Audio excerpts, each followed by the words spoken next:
E pom që më njëherë mas kryeministri Kurti, cili prezentoi 5 vendimet me mandatin e ardhshëm si kryeministër, pas ka dalë duke mundu me kopjut njëjtën gjë dhe Bedri Homza. Shifeni videon vjem se çfarë premtime pas ka bë, e pastaj kthehemi ja çesim lapsin për me pa që në fakt ato janë vetëm premtime fushate dhe s'kan bëjnë asgjë me realitetin.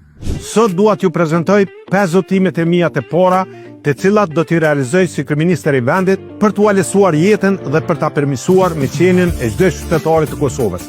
Do të rrisim pagat 50%. Rritja e pagave që po premton Bedri Homza për 50% kushton 460 milion euro. Do të rrisim të gjitha pensionet 50%, përfshirë ndihma sociale dhe pensioni më i ulët do të jetë 250 euro. Rritja e pensioneve për 50% plus edhe pensioni minimal 250 euro, kjo kushton 420 milion euro në vit. Pra total 880 milion euro kosto shtesë. Do t'i ulim tatimet për paga, ashtu që secili punëtor të merr më shumë para në fund të muajit. Do ta ulim TVSH-n për produktet esenciale dhe për shumë prej tyre do ta bëjmë zero, ashtu që çmimet e tyre të ulen. Do ta heqim TVSH-n për energjinë elektrike, për faturë më të ulët dhe të përballueshme. Kto janë zotimet e mia të domosdoshme, të realizueshme dhe jetike.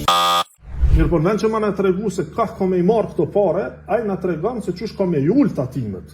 Pra, me kriju hendek edhe më të madh financiar sa i përket buxhetit. Pra thot që ka me ul tatimin në paga, që ka kosto diku 50 milion euro në vit.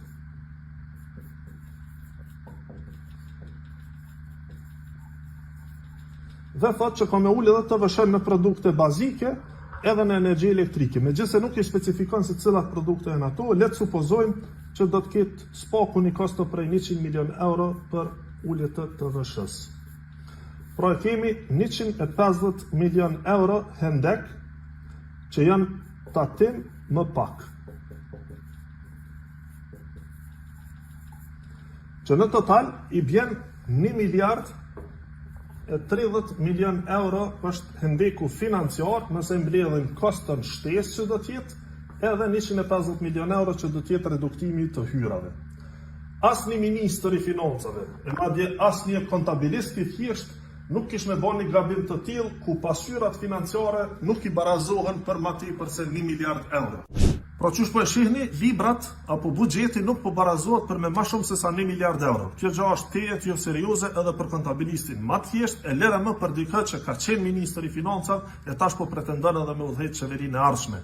Mirë po çush e din edhe ai vet, Bedri Homza nuk ka shans pra që të bëhet kryeministër i ardhshëm, prandaj e din që edhe këto premtime nuk do t'i vjen rani as mi zbatu. E kësaj e ka shumë të lehtë me premtu për hava, çka do që i bjen mend, sepse e din që nuk do të testohet asnjëherë çush e tha edhe kryeministri Kurti. Faleminderit.